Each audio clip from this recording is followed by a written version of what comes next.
Okay, so hello guys.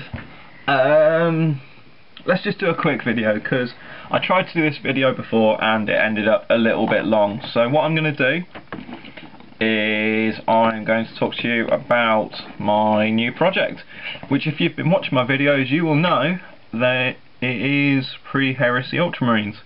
So what I've done is I have painted my first model and I went for a big one. It's a Rhino. So I'm going to talk to you about that, so come on down and let's have a look. So here we have it.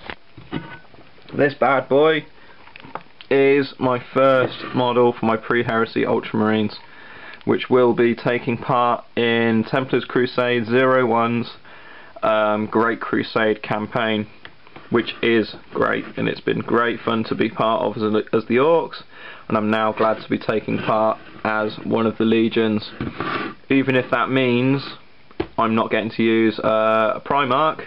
I still get to use an awesome character called Marius Gage, who is the chapter master of the Ultramarines. So what we've got here is your bog standard Games Workshop plastic Rhino, but with a twist. So this part, these parts, and the side doors, along with the exhausts, are from another company, third party company. There we go. Who do this rather nice resin Rhino conversion kit. Now they are in short supply because the guy's mould is soon going to break down. So I've grabbed myself 3 of these. One of which is going to be built into a Pre-Heresy Predator, which is also a kit that he sells, and you can still get the Predator. Look down below for the link, but for those of you who just want to quickly search, it is Blood and Skulls Industry on eBay. He's an American vendor. Very nice cast, not quite as crisp as Games Workshop, but completely serviceable. As you can see when it zooms in on these cupolas on the top, they've got a weird kind of texture to them. That's not the spray paint, that is actually the texture of the resin. But it's completely fine. It paints up wonderfully and it does the job perfectly. So anyway, a little bit about the paint job.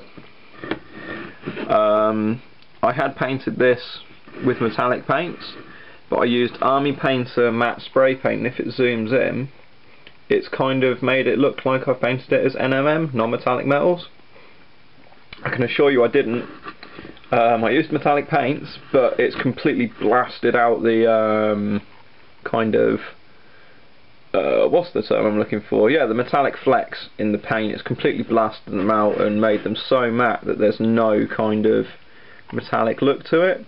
But the blue is following the guide in how to paint Citadel tanks book, which is a fantastic book from Games Workshop. It's very simple.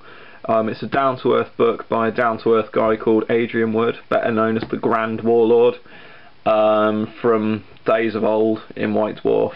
But there we go. So basically what it was, let's go through it quickly. It was Mordian blue with a wash of Assaman blue, dry brush Mordian blue, dry brush Ultramarines blue, and then given an edge highlighting of Shadow Grey, and then finally Shadow Grey mixed with Space Wolves Grey, just for that final edge highlighting, which if it zooms in, you can see there.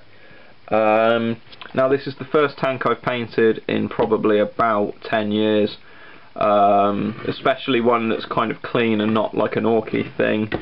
So I'm really proud of how clean it is, and I'm really hesitant to weather it. So what I'm going to do is leave it, play one game with it, and if I start feeling like I need to weather it, what I can do is say, well now it's a hardened veteran of many kind of crusade battles, and it's looking a bit worse for wear, whereas at the moment it's straight off the Forge World, clean and nice, and with all its symbols and everything there.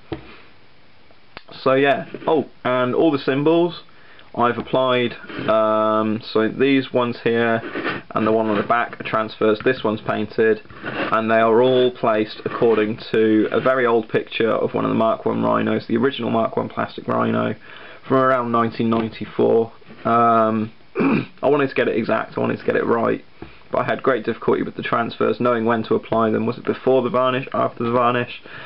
I've since learned don't spray over the top of them with varnish, it makes them wrinkle up. I had to kind of gloss over them quickly with paint on gloss, which was a bit of a pain in the arse, but there we go. Otherwise, I'm really proud of this. I like that I've gone quite old school with the colour on the bolt guns there. My whole army's going to feature that. And yeah, so next up is these. They're my first tactical squad. I've nearly finished them. They're just base coated at the moment with a couple of washes and a bit of dry brushing and some highlighting.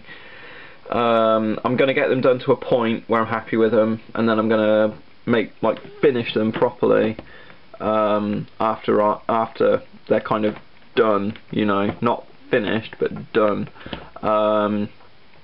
So yeah, and once they're done, I want to move on to something else, which is what I want to talk to you guys about.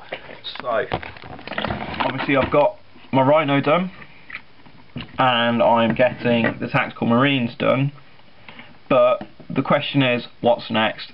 So I've started some scouts. They're the old Rogue Trader scouts, so do you want me to finish those guys up and show you? Or I've got an Assault Terminator squad, I've also got a normal Assault Marine squad. Which one do you guys want to see now? I want to see lots of comments. I want you to hit the subscribe button, and I want you to follow everything Templars Crusade 01 is doing for the Great Crusade. Also, quick one, Harlequin Han, who is my other half, my better half, is doing a Sisters of Silence army, and she will be uploading videos for that, so I'd like you to follow that as well, because they're going to be really nice. So I am helping her out with some of the conversions, but she's doing a brilliant job of the paint jobs. I've just broken one of my Assault Terminators. Oh well. But yeah, you tell me what you want to see, I will do that. The army's going to grow eventually. I've built most of it. I've got about 2,700 points now.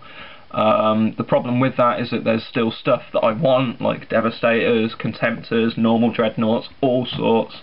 So I don't think you should stop at Contemptors. I think you should have other kinds of Dreadnoughts that are illustrated in the Visions of Heresy book, which I'm planning on doing using the Venerable. But anyway, next time. I'm not going to gas too much. That's it. This bad boy, I'm happy with him. I want to hear what you think about him. Do you think the highlights are good? Do you think I need to weather it? Do you think it looks nice and shiny and sparkly? Just tell me what you think, honestly. I don't mind, good or bad, everything is useful. Okay, so I'll see you soon guys, cheers for watching.